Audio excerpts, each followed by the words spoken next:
Welcome to The Advocate, a program that thrashes out all the topical issues of the day. When you are in government, you don't see nothing wrong with whatever is happening. The moment you are out there, everything is wrong. You can't even see many women now, and when they're there, they're not even really making a mark, and then they have an NYSC problem and this and that. One of the reasons why we don't have more women in politics in Nigeria is for as long as political meetings continue to take place in the middle of the night. Exactly.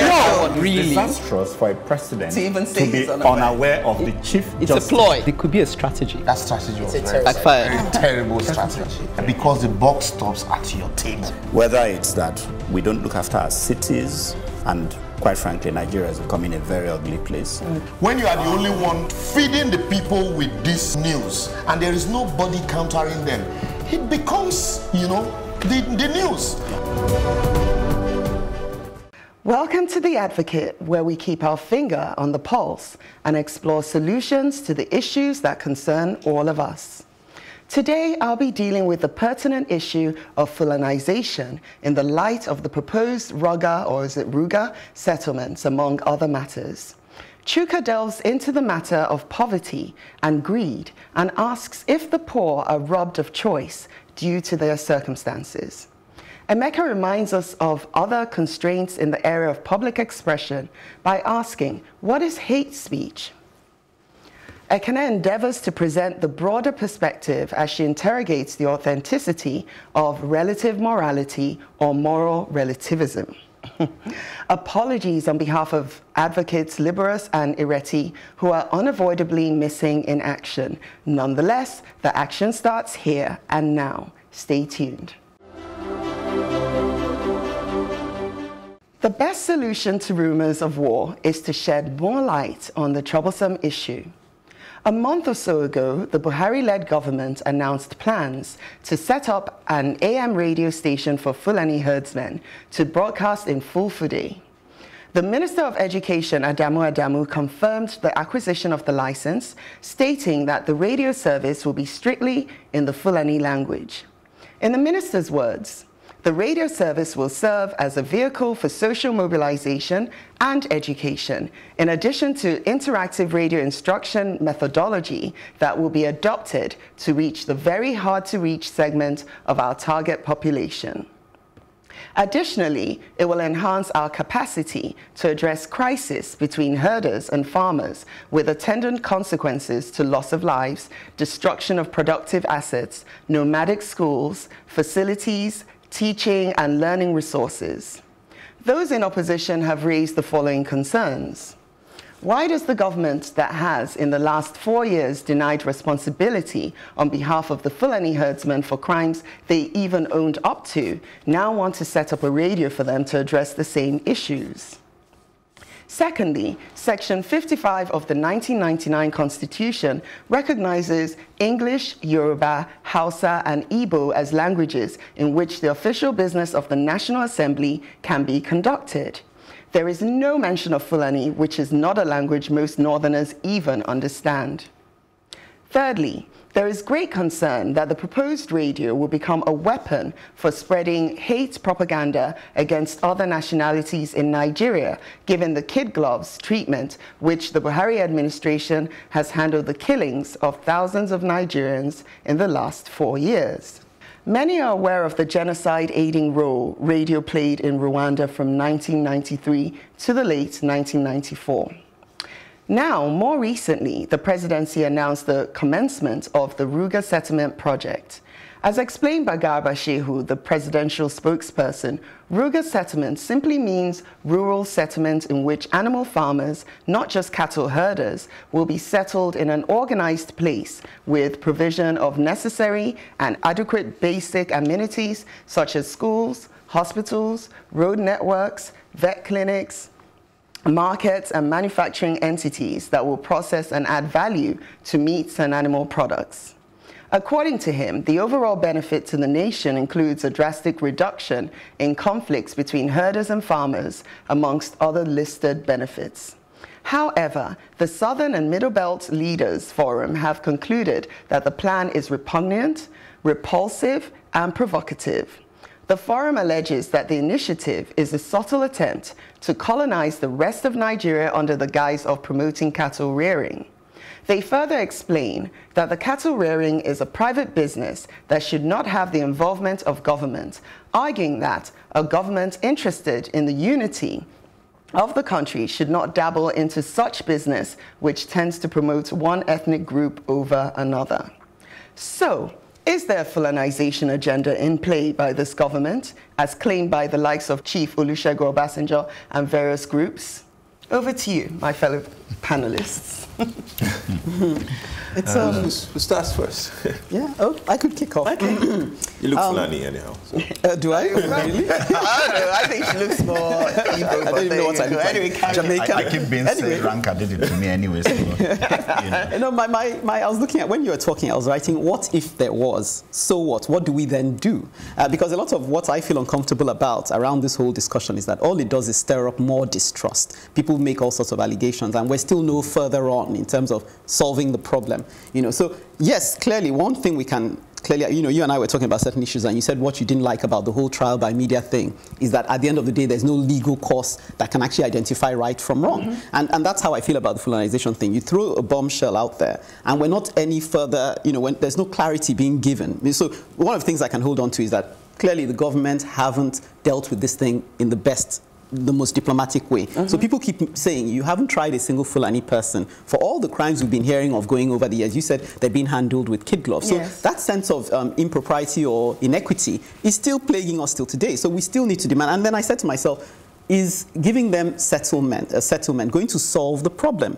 You know, as recently as this week, there was a case of a 76-year-old man in Ogun State who was hacked because his wife refused to sell cigarettes to one of the Fulani herdsmen. So is giving them a settlement going to deal with this distrust, this animosity that has built up suddenly out of nowhere? People keep saying they remember when the Fulani herdsmen were living peacefully alongside us. We need to get to the root of what has caused, and it seems to have gotten worse since we had a Fulani man as our president. So there's clearly something that needs to be looked into, and settlements, I feel settlements will go against, because I feel that what is giving them, you say, boldness to act the way they are, is because they feel they have a sense of entitlement to certain things. And now giving them settlements, which people are not even in favor of, will add to that. So I have suggested that if they're going to have any kind of land giving them throughout Nigeria, they need to rent it like any normal businessman, because it's a business they're running, it's not a charity. So they respect the people whose land they are renting from. There's a contract given, a very strict contract, that if you in any way contravene that contract, you will deal with the contract. We need to see the law stepping in more boldly, the president stepping back, and then, of course, the radio, I really don't understand. I'm not sure if that's the way forward as well. I just feel you're giving them too much special treatment. They're a terrorist group at the moment, the way they're operating. They haven't been identified as such. So let's act as if you're not taking sides, and let's deal with this thing dispassionately. Anyone who does wrong should be dealt with by the law, and let the law be clear as to whose rights are being trampled on. I think, so this is my take on this. I don't know if there's a Fulanization agenda, but what I do know, and we see it, is that there's a militia. There's obviously like a militia, a Fulani herdsmen militia that are going around causing havoc. And we've seen in official or unofficial chatter over the last couple of years, some people say, the reports on the presidency saying some time back that they're not Nigerians. Exactly. So then why are you going to give them they're settlement? From Libya, from Mali, from the Nigerians, they're Chadians, or some will say they're even from Central African Republic. And we know what crisis would happen in Central African Republic over the last couple of years. And we also know that giving settlements to people who ostensibly you say they're not Nigerian. Exactly. Yeah. We'll you're inviting more of them to come in. More of them to come in. You're giving them a sense that this is where you can come and be comfortable and welcome. And have a radio station to communicate amongst yourselves. Now, let's remember that Nigeria is not the only country in West Africa where this grazing routes have passed. Ghana had a similar, and Ghana dealt with this thing decisively. A bit harshly, though. Yeah, well, they dealt with it because that's the only way you're going to deal with terrorists, decisively. And they dealt with it. And you don't hear the stories coming from in Ghana as well. So I think we need to be, there's a problem. The problem is that we've taken it's almost like cattle rearing has become a national priority. Right. We're not dealing with education. We haven't appointed our ministers yet. We're not dealing with security. Right. The world is moving into the 21st century aggressively. There's artificial intelligence. There's all kinds of things where we should be, our children should be heading into. What we're worrying about is how to move cattle. Crazy. Cattle. So, but trekking cattle for thousands of kilometers. That's the national priority. Funny enough, when you see the cattle roaming the streets, they look so malnourished. Very malnourished. Come on. I mean, I don't know, but I think that, and this is the problem that, our policymakers don't fully interrogate issues. Okay. And I've worked in government, so I've sat in rooms where if you ask the question, why and how, people look at you, funny, like, no, you're not that's not what you're here for. Yeah, we're just supposed to, this is what the guy has decided, we must do it. And you ask, how? Why? Is it necessary? And what are the consequences? And what's the exposure? Being there's something I call a regulatory mindset, which also means that sometimes it is better not to do something. We always feel that to do something, no matter how half-brained it is the best thing. Absolutely. Sometimes. No, part of decision making is actually not to do something, and not doing something is actually doing something. Because you're not convinced. Because if you're not, if you don't think it through, don't do it. And I think what this whole Ruga thing is not well thought. Yeah, because sorry, I know Chuka is coming in, but I just want to ask, because you said you've been in rooms where people are discussing, and again, with this senator that's slapping, I worry about the standard of our leadership sometimes. I really, some will say, is it just today? I'm beginning to worry, but I'm becoming more and more concerned that, is it so obvious that people are not there to do the job? Is it totally, have they completely abandoned that agenda? Because there were 11 states that signed up to the Ruga thing. And the people from Benue were complaining, saying, we don't want you. The guy who went and shook hands and said, come, did he not consult with his people? What is he getting that is enabling him to shut, to completely dumb down the people's benefits and just go ahead? So you worry about whether these people are not selling their people out, that are meant to be, They've been doing it for years. Yeah, Chuka, They've been doing it for years. Now, I'm happy with the contributions of Emeka and Ekene, and more or less sums up a whole lot of the problems that we've been seeing. I think that as this thing goes on and on, what we're beginning to see, which is the last point Ekene was making, is that you begin to, except she was making the comment about leaders, voted in officials in government. What we're seeing is that as it goes on and on, it begins to look like an agenda. Yeah. And it's made worse because we have a president that his own people, it looks like he won't do anything because it's his people. And once you have that sort of thing, that feeling, everything is about to fail or has already failed. There's nothing like a man who tells his son comes back from school after being caned by the principal, 10 strokes, and he comes back and the father says, you were caned by the principal. Okay, bend down for the one in the house, which, by the way, I've been You've been subject to that. Yes. So you know that this man is happy that the principal dealt with his son, and because it's his son, he would deal with him again.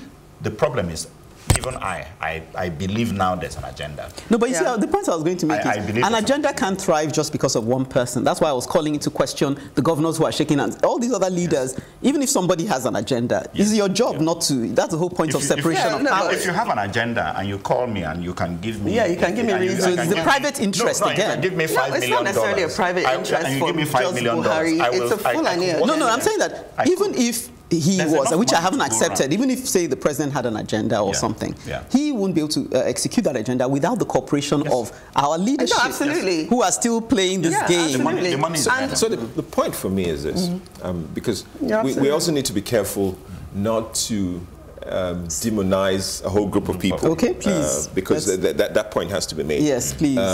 Just because someone, it's like when we started this discussion around Biafra and Nnamdi Kanu, people tend to think that because Nnamdi Kanu is saying awful things, that means that Nnamdi Kanu is speaking representing the whole tribe of people.